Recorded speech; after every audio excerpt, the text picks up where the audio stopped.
The alarm hit me mid-sip. Coffee went down the wrong pipe, and I was already moving, coughing, grabbing my flashlight off the desk before I even processed what I was hearing. That sound. High-pitched shriek cutting through the facility. You work enough night shifts in a place like this, you learn the difference between the alarms. The general door sensor that goes off when raccoons trip the loading bay, the fire panel test that maintenance forgets to warn you about. Those are annoying. This one was bad. Freezer Unit 7. The monitoring station lit up angry red, numbers climbing in real time. -18 should have been holding steady.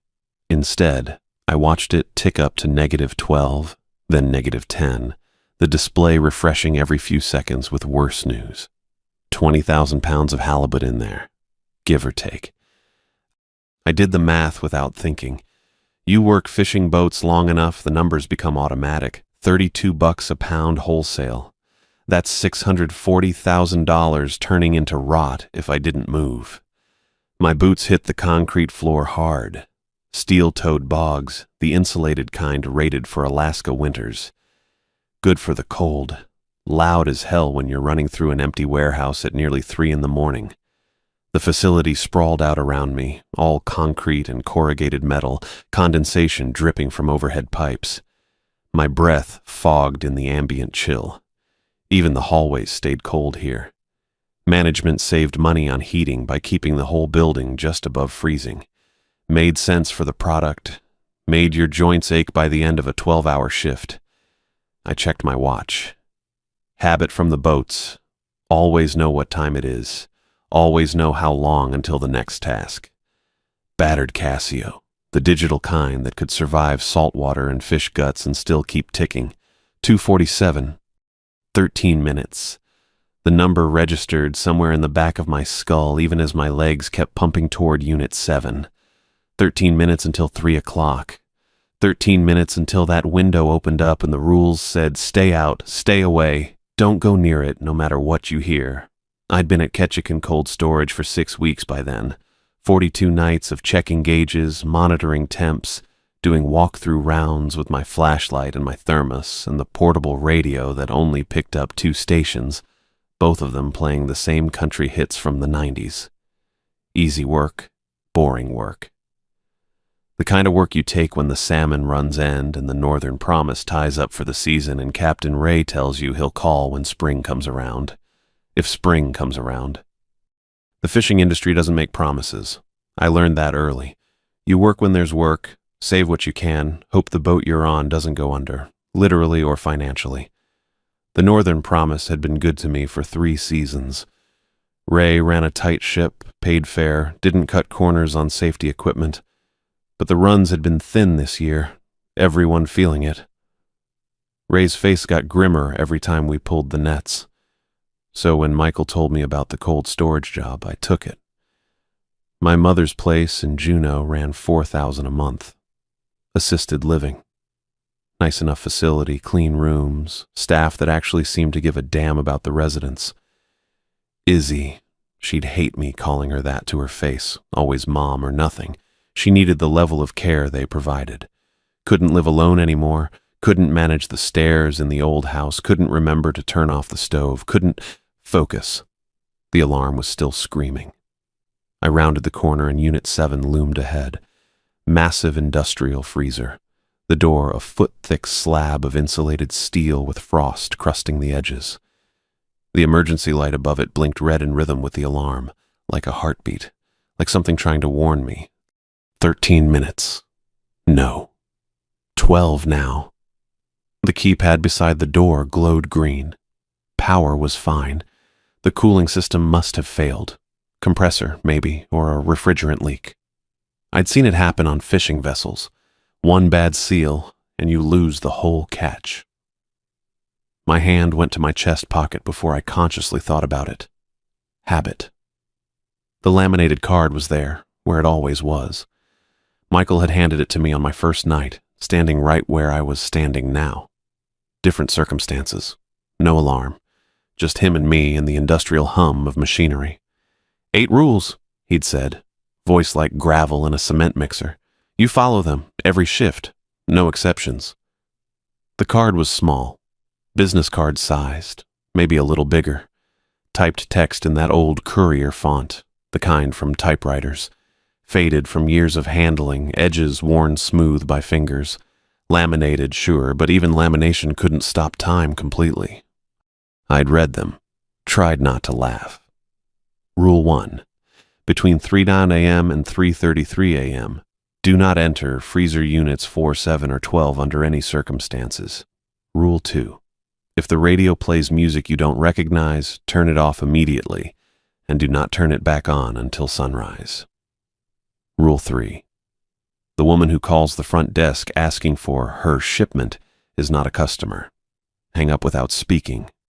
It went on. 8 rules, total. Each one stranger than the last. I remember looking up at Michael after I finished reading. He stood there with his arms crossed, watching me with those pale blue eyes. The missing tip of his right ring finger caught the fluorescent light. Old injury. Never asked about it. "This a joke?" I said. "Some kind of initiation thing?" His expression didn't change. That's what got me. Most guys, if they're hazing the new hire, there's a tell. A twitch at the corner of the mouth. A glance at the other workers to make sure they're watching. Something. Michael had nothing, just that flat stare, heavy with something I couldn't name. "You think I'm joking?" It wasn't a question. I stopped, started over. Look, I've worked boats for 7 years. I've seen guys try to scare greenhorns with stories about ghost ships and sea monsters and whatever else. It's funny the first time. Gets old fast. Michael nodded slowly, like he'd expected exactly that response. "Your mother," he said. "Izzy. She's in that place in Juneau. Cedar Grove, right?" The shift caught me off guard. "How do you know about—" "Ray told me, when he recommended you for this job." Michael's voice stayed level. $4,000 a month. That's a lot. Hard to cover on deckhand wages, even good ones. This job pays better, steady through winter, but it pays better for a reason. He tapped the laminated card with one thick finger. "You follow these rules, you'll be fine. Good money, quiet nights, no problems. You ignore them." He paused. Something flickered behind those pale eyes. "Well, we've had people ignore them before. And they're not here anymore." The way he said it, not angry, not threatening, just tired. Like he'd had this conversation too many times with too many people who didn't believe him until it was too late. I looked at the card again, the faded courier font, the specific times, the specific freezer units, the strange precision of it all. "Why?" I asked. "What happens if I break them?" Michael turned away, started walking toward the door. "Just follow the rules, Mario, that's all." He left me standing there with the card in my hand and questions he wouldn't answer. I watched him go, watched the door swing shut behind him, watched the empty facility settle into its nighttime quiet. Hazing. Had to be hazing. But his face, the way he'd looked at me, the weight behind those simple words. I'd kept the card in my pocket every shift since. Now I stood in front of Unit 7 with the alarm screaming and the temperature climbing, and 12 minutes, no, 11 now, until the forbidden window opened. 11 minutes to fix whatever was wrong in there. 11 minutes before the rules said I couldn't go in, no matter what. I pulled the card out. Read Rule 1 again. The letters familiar enough now that I could see them with my eyes closed. Between 3 and A, the freezer door was open. I saw it from 20 feet out. That massive steel door, the one that took real effort to swing on its hinges, standing wide like someone had propped it for a delivery. Except there weren't any deliveries at 3 in the morning. Weren't any scheduled for days. Ice fog poured out into the corridor, thick white mist rolling along the floor, swallowing my boots as I approached. The cold hit me before I got within 10 feet. Not the normal chill you get from walking past a closed freezer. This was the deep cold, the kind that finds the gaps in your coveralls and settles into your joints. Reminded me of hauling crab pots in January, that bone-deep ache that never quite leaves you. I slowed down, raised my flashlight. The beam cut through the fog but didn't get far. Maybe 8-10 feet of visibility before the mist ate the light. Condensation already forming on my coveralls. I could feel ice crystals building on my eyebrows, my eyelashes. Each breath came out as another contribution to that rolling white cloud. Something moved in there, near the back wall. I caught it in my peripheral first, a shape shifting behind the fog, dark against the frost-covered pipes. My flashlight found it a second later, a figure. Human-shaped, hunched over near the cooling system, hands working at something I couldn't quite make out. The pipes back there controlled the whole refrigeration loop. Mess with those, you could shut down the entire cold storage wing. Or worse, depending on what you knew about the system. This person knew something. The way they moved was deliberate. Practiced. Hey! My voice echoed off the frozen walls, bounced back at me distorted, the sound swallowed and flattened by all that cold dead air. Facility security. Step away from the equipment. The words came out steady enough, professional, the way Michael trained me.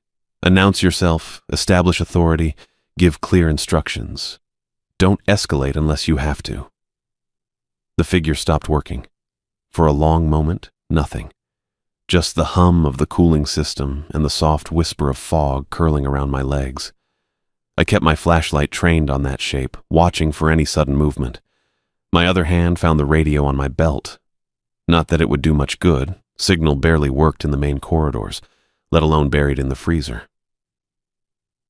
Then the figure straightened up. Slowly. Real slowly. The kind of slow that's deliberate, that's meant to be watched. Shoulders rolling back, spine uncurling, until they stood at full height with their backs still to me. I adjusted my grip on the flashlight. Heavy steel body, good weight. Not a weapon technically, but close enough in a pinch. The figure turned, and my stomach dropped straight through the floor. Ray Guzman.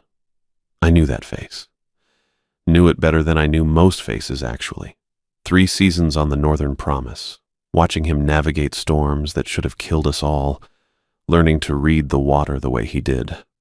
Ray had a way of making you feel safe even when the sea was trying its hardest to swallow the boat. Broad shoulders, crooked nose, that anchor tattoo on his forearm that he got in Ketchikan after his first big haul. Ray Guzman was in Anchorage. Had been for months. I'd talked to him on the phone back in October, right before I took this job. He'd told me about his sister's restaurant, how she needed help running the place after her husband's accident. Said he was hanging up his sea legs for a while, maybe for good. But here he was, standing in a freezer at 2:50-something in the morning, 300 miles from where he was supposed to be.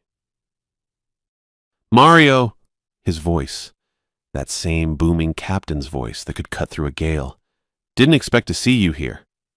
My flashlight beam wavered. I steadied it. Ray? How did you get in here? He took a step toward me. The fog parted around his legs, swirled in his wake. Something about the way he moved wasn't quite right. Too smooth, maybe. Ray had a hitch in his step from an old knee injury. Got it tangled in a winch line back in '98. This version of Ray walked like his joints had never known pain. Came to check on you. Another step. Heard you were working nights out here. Wanted to make sure you were doing okay. At 3 in the morning, in the freezer, he smiled. And that's when I knew. Too many teeth. Way too many teeth. Ray's smile had a gap on the left side where he'd lost a molar to a flying gaff hook. This smile was full. Complete. And it kept going. The corners of his mouth stretching just a fraction wider than a mouth should stretch. You look good, Mario. Healthy. The work suits you. I took a step back, Automatic. Couldn't help it. My flashlight beam caught his eyes. They reflected. Not the way human eyes catch light in a photo, that red-eye flash you get sometimes. This was different. This was the gleam you see when you catch a coyote in your headlights, or a cat under the porch at night. That tapetum lucidum shine, the thing that lets predators see in the dark. Humans don't have that. Humans shouldn't have that. Ray. My voice came out thin, barely more than a whisper. What happened to you? That smile widened another fraction. Nothing happened. I'm right here, same as always. He took another step forward. I matched it with a step back. The fog swirled between us, thick and white and cold enough to hurt.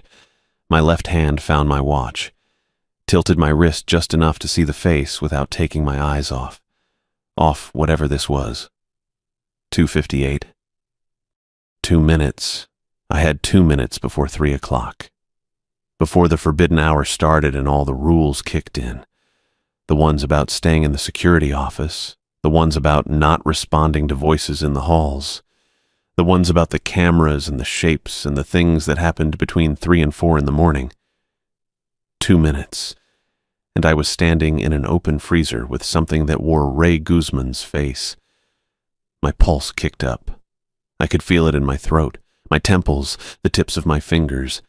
That cold fight-or-flight surge that floods your system when your brain finally catches up with what your body already knows. This wasn't Ray. Ray was in Anchorage. Ray was helping his sister. Ray was 300 miles away, living a normal life with normal teeth and normal eyes that didn't shine in the dark. This thing stepped closer again.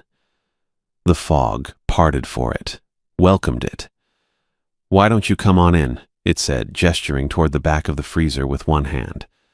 "Got something I want to show you. Won't take long." 2:58, maybe 2:59 by now. The second hand on my watch was a slow crawl toward the inevitable. The rules said I needed to be in the security office before 3. The rules said I couldn't be in the halls, couldn't be anywhere but that small locked room with the monitors and the coffee maker and the reinforced door. The rules said nothing about freezers, nothing about old friends who shouldn't be here, nothing about what to do when something smiles at you with a mouthful of wrong. But I knew. Some part of me, the same part that learned to read the sea and feel a storm coming 3 hours before it hit, that part knew exactly what this was, and it knew I had less than 2 minutes to get out. The thing wearing Ray's face opened its mouth, and 3 voices came out at once. I don't know how else to describe it. The sound hit my ears wrong, like listening to a recording played over itself with the track slightly offset. Ray's voice was in there, that gravelly tone I remembered from countless early mornings on the Northern Promise, him calling out orders while we hauled in the catch. But underneath it, woven through it, something else. Something that buzzed at the edge of hearing. Made my teeth ache. Compressor valves acting up again. The Ray thing said. Its lips moved a half-second behind the words. "You know how finicky that old Copeland unit gets. Need another set of hands to adjust the bypass." My legs had stopped working, frozen in place like the products surrounding us. My boots locked to that frost-slicked floor. The flashlight beam trembled in my grip. Mario. The way it said my name. God, it was perfect. That slight upward inflection Ray always had. The familiar weight of someone who'd known me for years. "Come on, kid. We've done this dance before. Remember that night off Astoria? Bilge pump failed and we had to jury-rig the whole thing?" I remembered. February, 2 years back. Storm coming in fast and the pump giving up the ghost. Ray and I worked shoulder to shoulder for 3 hours straight, hands numb, waves trying to throw us off our feet.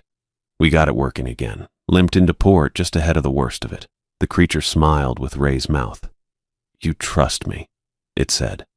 Not a question, a statement. Like it was reading the facts straight out of my skull. "Always have. I taught you half of what you know about keeping machinery running, so come over here and help me with this valve. We'll have it sorted in 5 minutes." The words made sense. They did. Standing there in that freezing fog, my brain tried to latch onto the logic of it. Compressor issues weren't unusual. Ray had worked facilities like this before. I'd heard him mention it once, back when we were still running crab pots together. And the tone, that easy confidence, the assumption that of course I'd help, because that's what crew did for each other. My hand started to lower the flashlight. Then I saw the shadow. It took me a second to process what was wrong. The overhead emergency lighting threw everything into harsh angles, casting long, dark shapes across the floor. My shadow stretched behind me, away from the light source mounted on the far wall. Normal, expected. The Ray Thing's shadow stretched toward it. I blinked, looked again. The figure stood maybe 15 feet from me, positioned between two rows of frozen pallets. The emergency light was behind it, and to the left. Its shadow should have fallen forward and right. Basic physics. The same principles that governed every sunrise I'd watched from a boat deck. Every afternoon I'd spent mending nets in the harbor. Instead, the dark shape on the floor reached backward, toward the light, like something was pulling it in the wrong direction, like the rules I'd spent 28 years learning about how the world worked didn't apply to whatever was standing in front of me. Mario? The layered voice again, concerned now. Ray's face arranged into an expression of worry that I'd seen 100 times before. You okay, kid? You look pale. Come on, let's get this done and get you back to the office. Make some fresh coffee. My feet unlocked. I took a step backward. The Ray Thing's expression flickered, just for an instant. Something else underneath the concern, something cold and patient and hungry. Then Ray's face was back, the worry deepening. Hey, where are you going? The valve's this way. Another step. My heel caught on a ridge of ice and I nearly went down. Caught myself on a pallet, the frozen surface burning through my work glove. The flashlight beam swung wild for a second before I got it steady again. I have to... My voice came out wrong, thin and cracked. I swallowed, tried again. I have to check something, in the office. The office can wait. The thing took a step toward me. Its movements were smooth, too smooth. Ray had a bad knee from an accident back in '09, walked with a slight hitch that he'd never quite shaken. This version moved like it was gliding. The compressor can't. You know what happens if we lose cooling in here. $20,000 of product, Mario. Your boss isn't going to be happy about that. $20,000. The exact number. How did it know the exact number? I'd read that figure in Michael's briefing packet my first week. Never mentioned it to anyone. Never had reason to. I'll be right back, I said. Kept my voice steady. Kept backing up. The door was behind me somewhere. Had to be close. Just need to grab something. You're scared. The Ray Thing tilted its head at an angle that made my stomach lurch. Too far. Human necks didn't bend like that. That's okay. I understand. This place, these night shifts, they can get to you. But you know me, Mario. You know you can trust me. The buzzing underneath the words was getting louder, drilling into my head. We worked together, it continued. We kept each other alive when the sea tried to take us. That means something. That's a bond. So come over here and help me with this valve and everything will be fine. My back hit the door. The cold steel pressed against my spine through my coveralls. I fumbled behind me, found the handle. The Ray Thing watched me with eyes that caught the emergency light wrong, reflecting it back in colors I couldn't name. Mario. I glanced at my watch. 2:59. 1 minute. Don't do this, the thing said. The three-voice effect was stronger now. Ray's familiar tone almost drowned out by the other sounds layered beneath it. Don't leave me in here, please. Please. Ray Guzman had never said please in his life. Not once in the 3 years I'd known him. Man was too proud for it, too stubborn. Would have rather chewed glass than ask for help he didn't think he'd earned. I yanked the handle. The door swung open and I stumbled backward through it, nearly falling, catching myself on the frame. The fog poured out around me, thick and white and freezing. Through it, I could see the ray thing moving. Faster now, that gliding motion carrying it toward me with purpose. I slammed the door. The impact shuddered through my arms. I grabbed the exterior lock.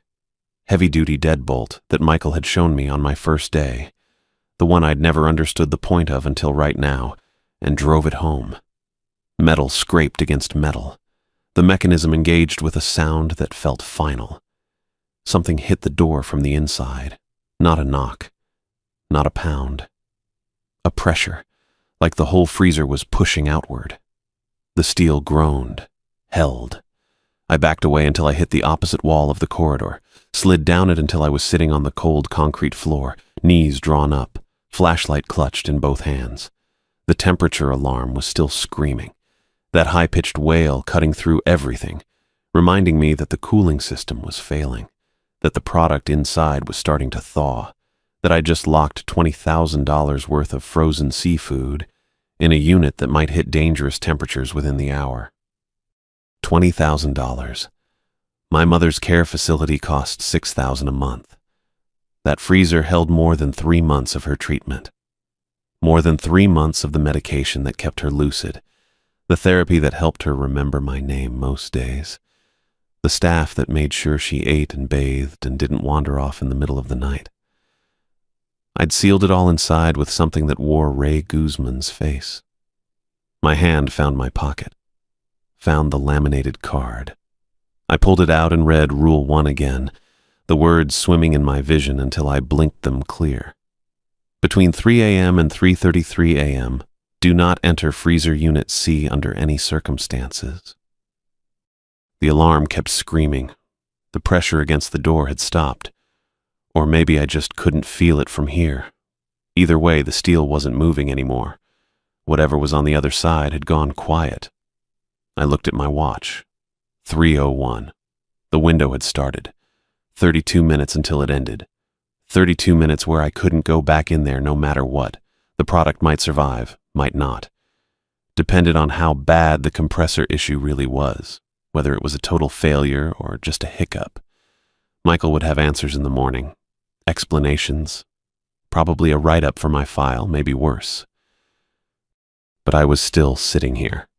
Still breathing. Still myself. I'd spent 4 years on fishing boats learning to trust my instincts.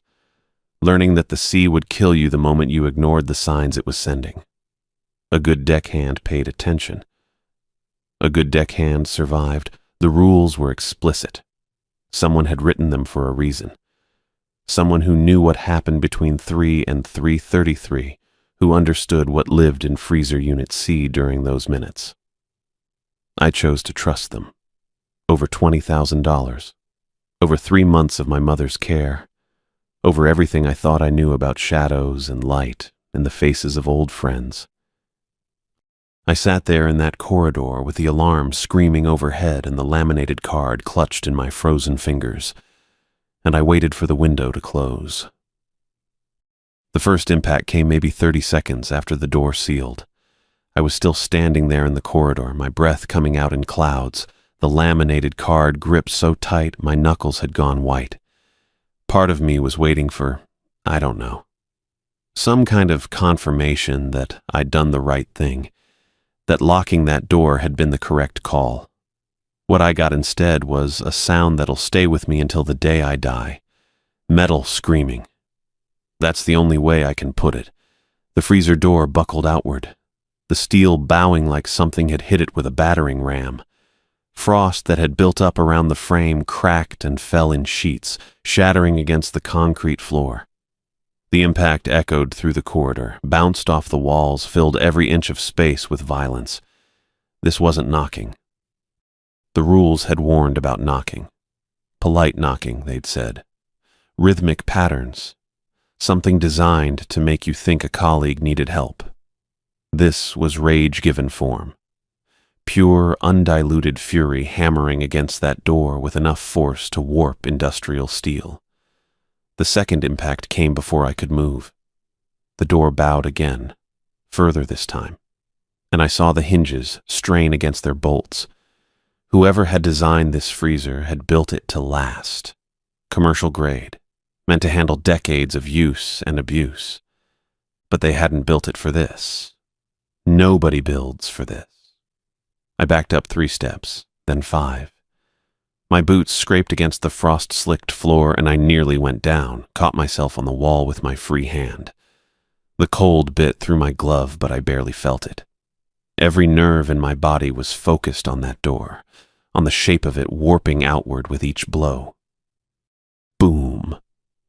More frost cracked, fell. The sound of it hitting the floor was almost delicate compared to the violence above. Boom. I thought about the thickness of that steel. 4 inches, maybe 5. The kind of door you'd find on a bank vault, designed to maintain temperature integrity no matter what. I'd seen these units take a forklift collision and barely dent. Boom. The center of the door was starting to show a visible bulge now, like something pressing against a membrane, like something trying to birth itself through solid metal. I ran. The break room was maybe 200 feet from freezer unit 7, far enough that the impacts became muffled, not far enough that I couldn't feel them through the floor. I slammed the door behind me and stood there for a second, chest heaving, trying to get my thoughts in order. The fluorescent lights buzzed overhead, that same 60 hertz hum I'd heard every night for 3 months. The coffee maker sat on the counter, half a pot still warm from when I'd made it hours ago. Everything looked normal. Mundane. The kind of room where you ate a sandwich and complained about the weather. But I could feel the impacts. Every few seconds, a tremor running through the concrete, through my boots, up into my bones. I pulled out the laminated card. My hands were shaking bad enough that I had to flatten it against the table to read it. The words swam for a second before settling into focus. Rule 1. The window. 3 to 4 a.m. Don't enter, don't acknowledge, don't engage. Rule 2. Temperature fluctuations. Stay away from affected units. Rule 3. The knocking. If you hear knocking from inside any storage unit during the forbidden window, do not investigate. Do not respond.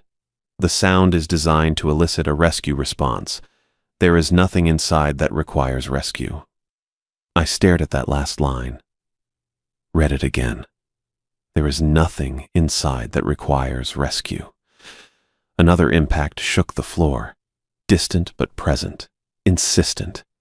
Whatever was in there, it wasn't knocking anymore. It had given up on pretense. Given up on trying to trick me into opening that door. Now it was just trying to break through. And I checked my watch, squinting at the face in the fluorescent light. 47 minutes until the window closed. 47 minutes. I sank into one of the plastic chairs and put my head in my hands. Time moves different when you're scared. I learned that on the water. Storms that felt like they lasted days when they were really just a few hours. Moments of crisis that stretched into eternities. Your brain does something to the clock when it thinks you might die. Slows everything down so you can process, react, survive. This was the opposite. Every time I checked my watch, expecting 10 minutes to have passed, it had been 2. Sometimes less. The seconds crawled by like they were wading through mud, each one taking forever to tick over into the next. And the whole time, that pounding continued. It wasn't constant. That was almost worse. If it had been steady, rhythmic, I could have tuned it out, made it background noise. But it came in bursts. 3 or 4 massive impacts. Then silence. Just long enough for me to start hoping it had stopped. Just long enough for my shoulders to drop a fraction of an inch. Then it would start again. I tried to think about other things. Izzy. Her room at the assisted living place, the way she'd arranged her photos on the windowsill. The check I'd be able to send her next week. The look on her face when I'd told her I got this job. How she'd squeezed my hand and said she was proud of me. Boom. Boom. Boom. I thought about the Northern Promise.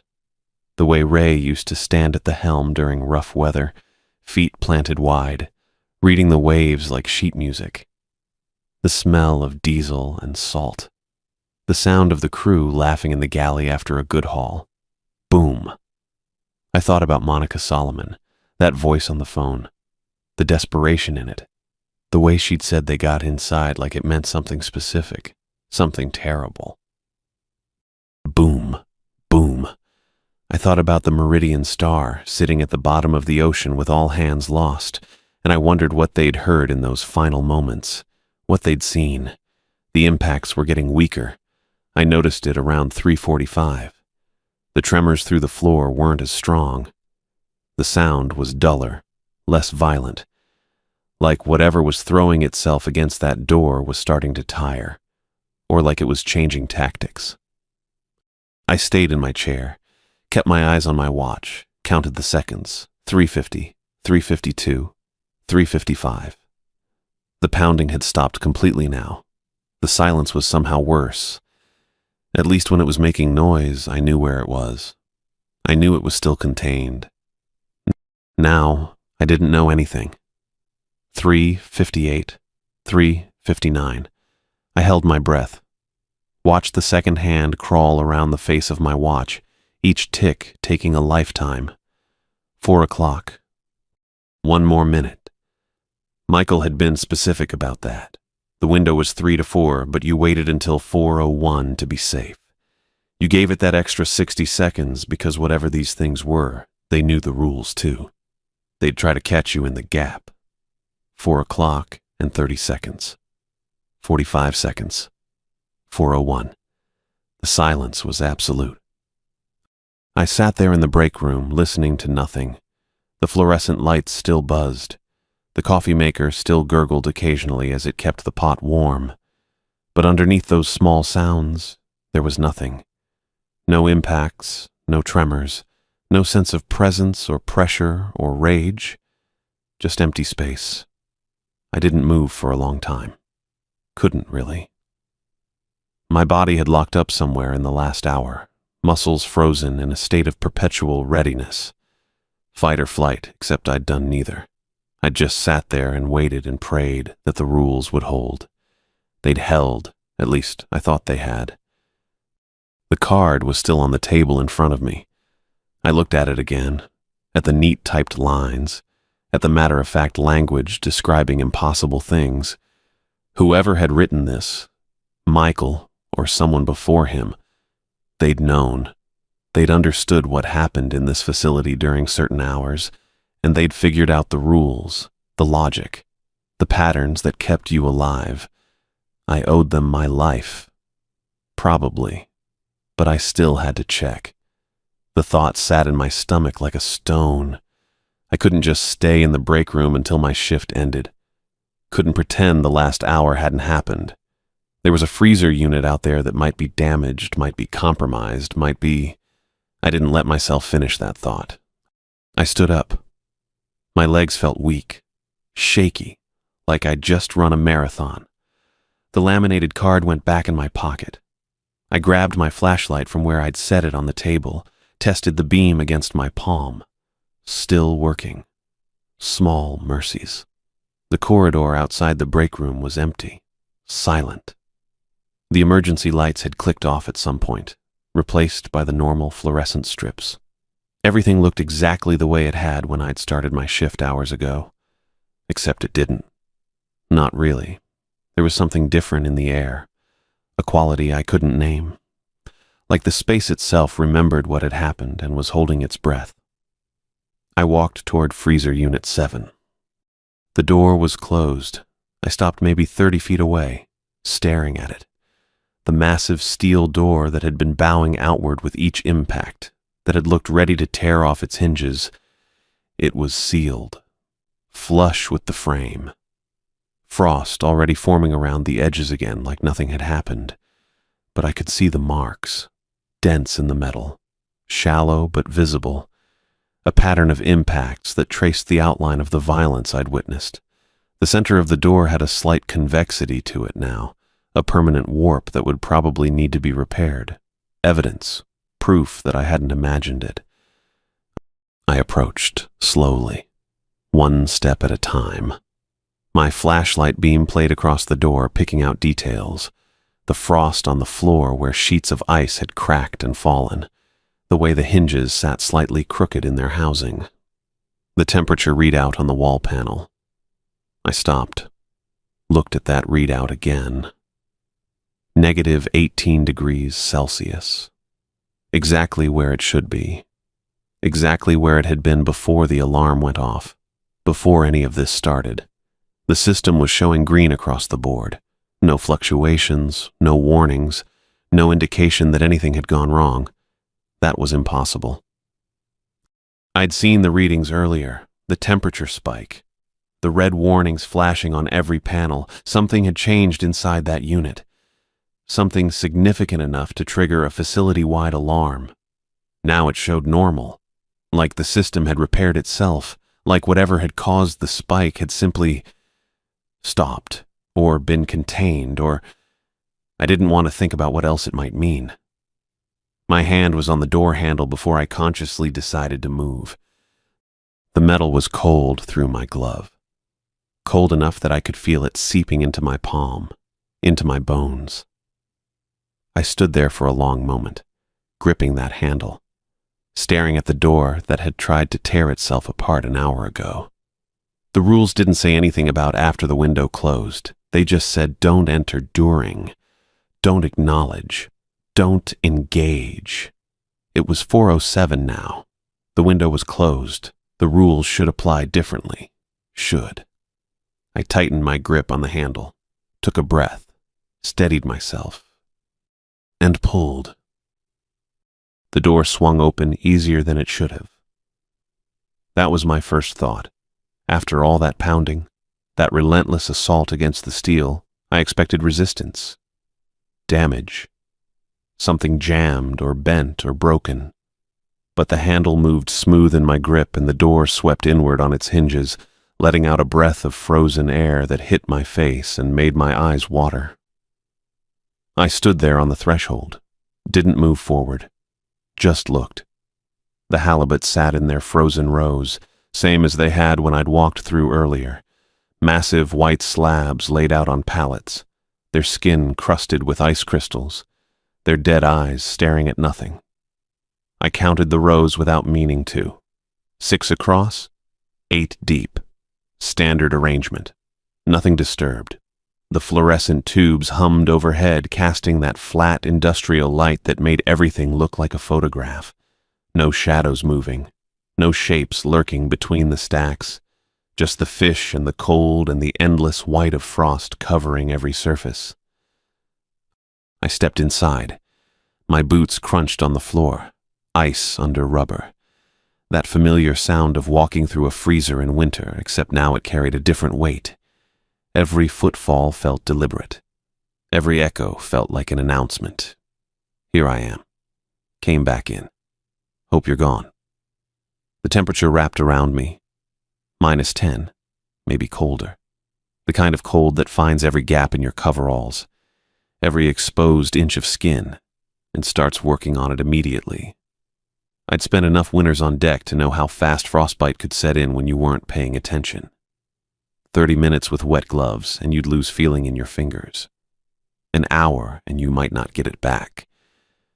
I scanned the space, methodical. The way you check a hold after rough seas to make sure nothing shifted. Walls first.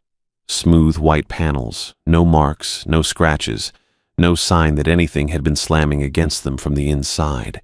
Then the ceiling, pipes and fixtures all intact. Then the floor. The floor. I stopped walking. 3 feet from the entrance, carved into the frost coating the concrete, were 2 words. Each letter stretched maybe 3 feet tall, gouged deep enough that I could see the gray surface underneath. The edges were clean, precise, not scratched out in a frenzy, but drawn with deliberate care. She's coming. I read it twice, 3 times. My brain kept trying to make it say something else, something that made sense in the context of a normal night at a fish processing facility. Vandalism. A prank from one of the day shift guys. Someone's idea of a joke. But I knew it wasn't. The frost was already trying to reclaim the letters, new crystals forming at the edges. In an hour, maybe two, the message would be buried again, hidden under a fresh layer of white. She's coming. Who? The thing wearing Ray's face had been male. Sounded male anyway, underneath those layered voices. The rules didn't mention a she. Michael hadn't mentioned. The phone rang. I jumped. Actually jumped, my feet leaving the ground for a half second before I caught myself. The sound was so out of place in that frozen silence that my body reacted before my brain could process what I was hearing. Sharp electronic trill bouncing off the walls, echoing through the space. The emergency phone. Red plastic housing mounted on the wall near the entrance. I'd passed it 100 times without really seeing it. Rule 6. I could picture the laminated card even though it was still clutched in my frozen fingers. The emergency phone only accepts incoming calls. If it rings, answer it.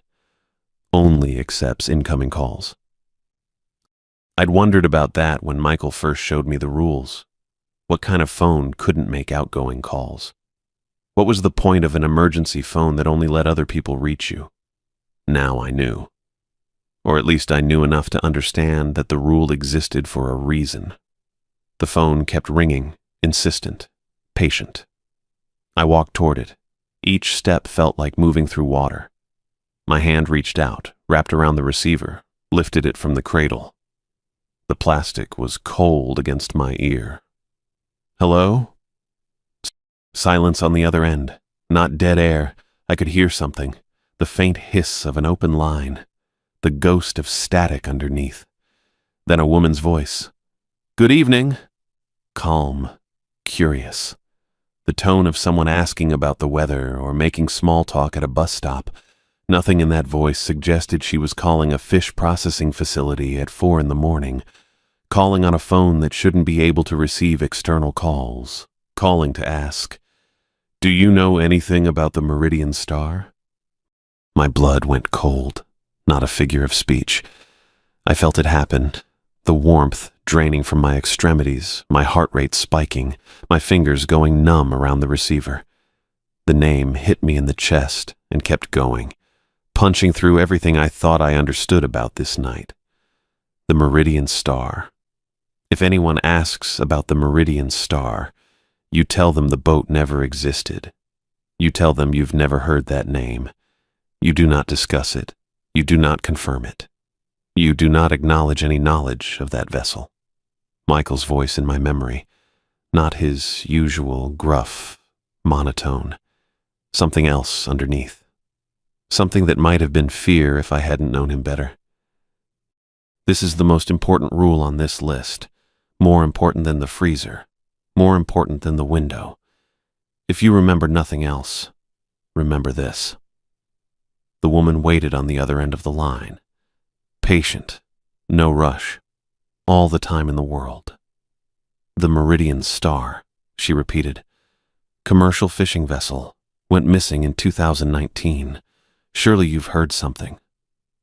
Her voice was pleasant, reasonable, the kind of voice that made you want to help, made you want to answer honestly, made you want to share what you knew because it seemed harmless to do so. I thought about the message carved in the frost. 2 words, a warning.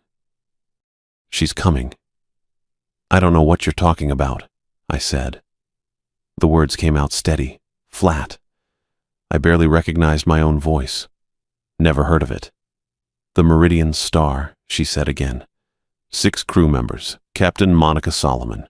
Departed from Dutch Harbor on a routine halibut run. Never returned. Surely. The boat never existed.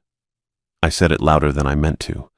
The words echoed in the freezer, bouncing off the walls and coming back to me.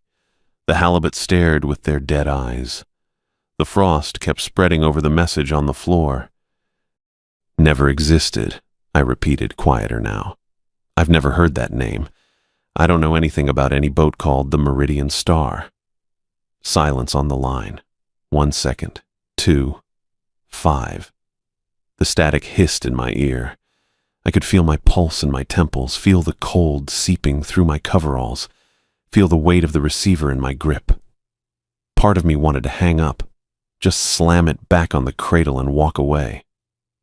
But something held me there. Some instinct that said breaking the connection before she was finished would be worse than waiting. When she spoke again, her tone had changed. "You're learning." Something in those two words.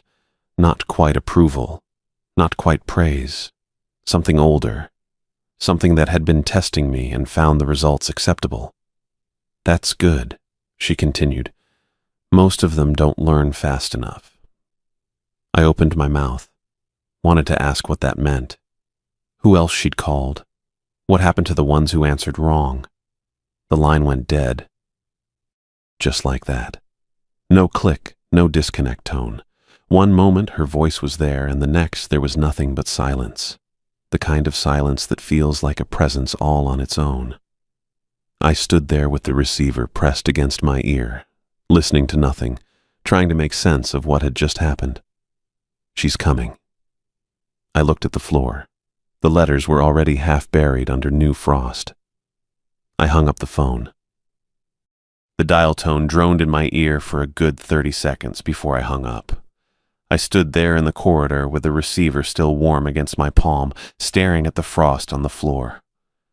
The letters were disappearing fast now, the facility's heating system doing its job, circulating warm air through the vents overhead, melting the evidence of whatever had just happened. In another minute or two, there wouldn't be anything left. Just wet concrete. Just a floor like any other floor. "She's coming." I didn't know what that meant.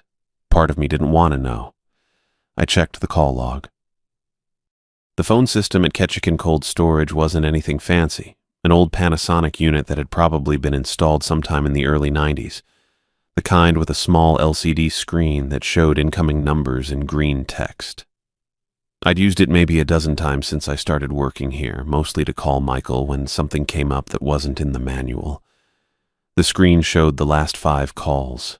Outgoing to Michael's cell at 11:42 the night before. Outgoing to the main office at 9:15 3 days ago. A few others I recognized from the previous week. No incoming number for the call I just answered. I scrolled back. Checked again. Nothing. The phone had rung. I'd picked it up. A woman's voice had asked me questions about the rules. Had tested me. Had said things that made the hair on my arms stand straight up. And according to the call log, none of it had happened. I set the receiver back in its cradle, took a breath, let it out slow. Okay. The rest of my shift passed in a kind of haze. I did my rounds, checked the temperatures, logged everything in the binder the way Michael had taught me.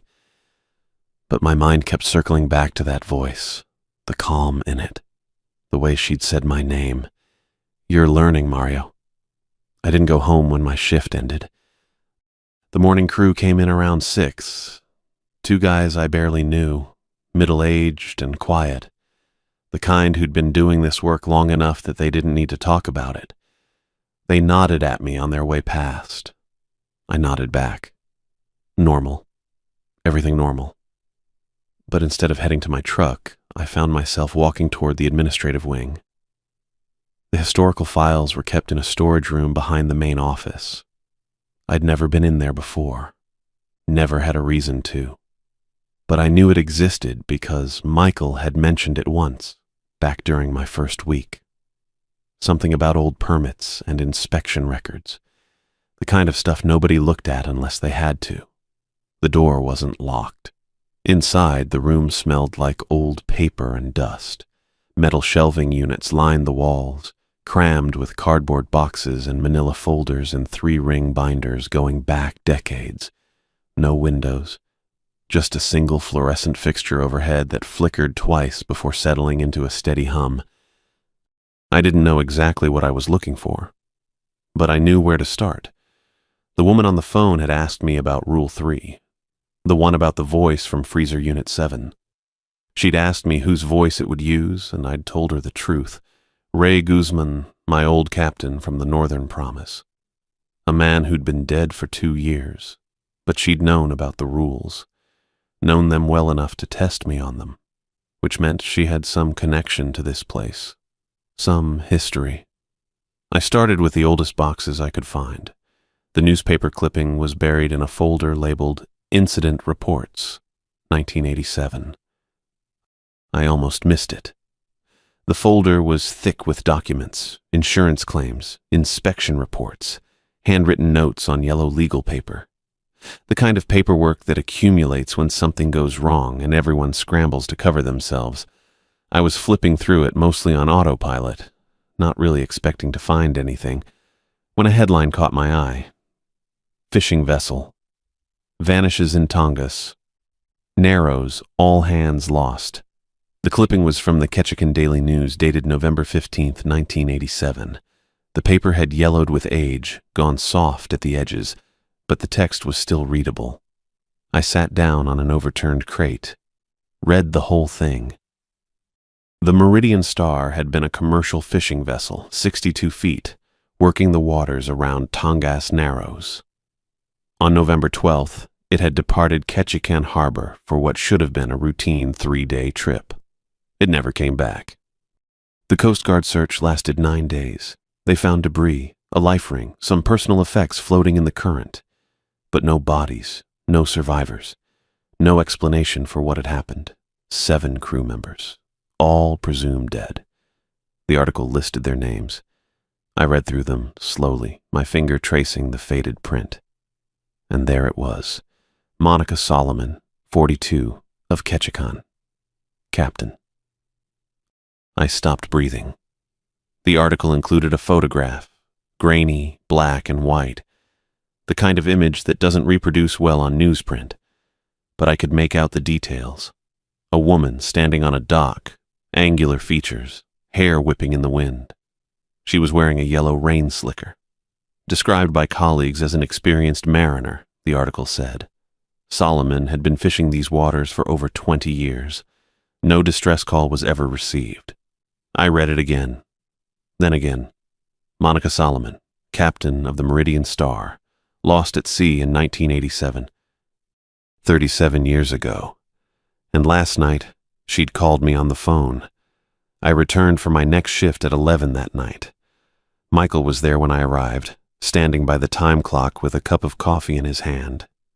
He looked the same as always. Flannel shirt, worn Carhartt jacket, that weathered face that had seen more than it would ever say.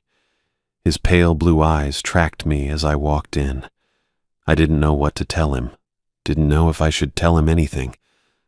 But he saw the laminated card tucked in my shirt pocket. The corner was poking out, visible against the dark fabric of my coveralls. I'd been carrying it with me since that first night, keeping it close, checking it, whenever the doubt started creeping in. Michael's gaze lingered on it for a moment. Just a moment. Then he nodded. That was it. No questions. No conversation about what had happened during my shift, about the alarm that had gone off, about whatever the morning crew might have noticed when they came in. Just that single nod, like he already knew, like he'd been waiting to see if I'd make it through. Temps look good, he said. Should be a quiet one. Yeah. He finished his coffee, set the mug down, headed for the door. I watched him go, and I thought about asking.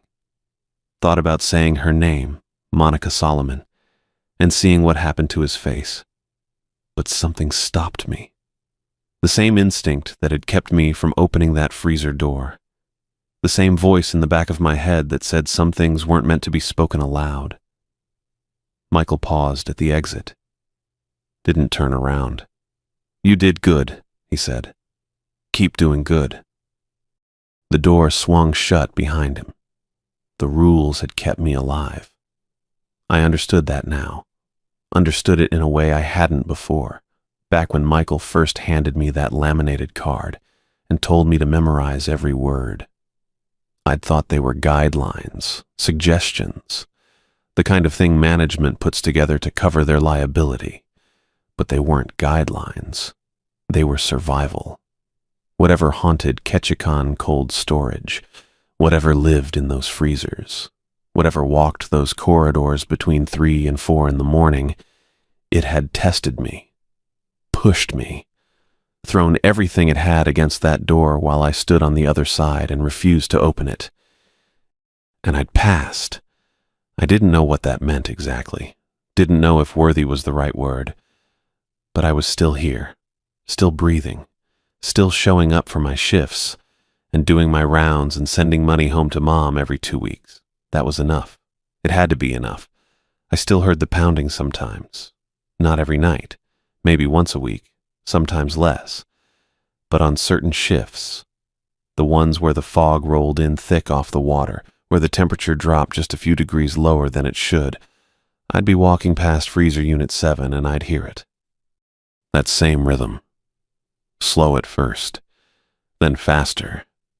The metal would groan under the force of it, the door shuddering in its frame, and I'd feel that pull in my chest. That urge to investigate, to find out what was really in there, what was making that sound, what wanted so badly to get out. I didn't go. I'd stop in the corridor, check my watch, confirm it was inside the window.